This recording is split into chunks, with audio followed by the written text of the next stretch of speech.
What is going on with Wagner, with Prigozhin, with Putin?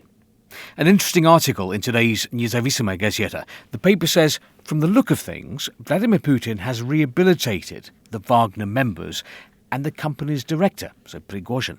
The Kremlin has made it clear that it's moved on.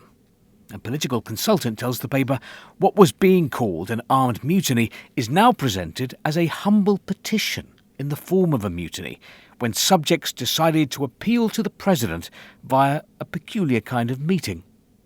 The paper notes that Peskov, Putin's spokesman, confirmed a report in the Western media that on the 29th of June, Putin met with Prigozhin and 35 Wagner commanders in the Kremlin and listened to their version of events for nearly 3 hours.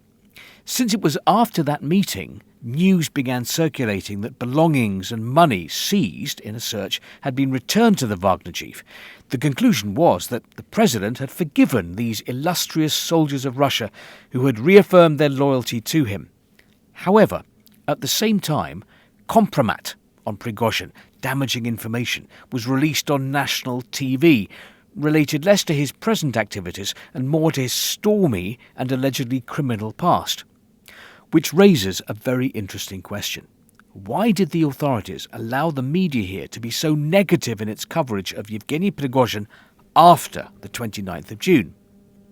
The political consultant Konstantin Kalachov concludes that since criticism of Prigozhin continued after the 29th of June, this could be a sign of conflict within the elite, a battle between different towers of the Kremlin, and a sign that no signal had been received from the presidential administration to change the tone of the coverage.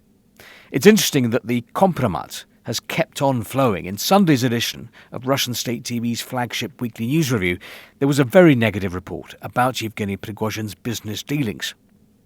But reading through the other papers today, there's nothing about those dramatic events of June, the Wagner mutiny.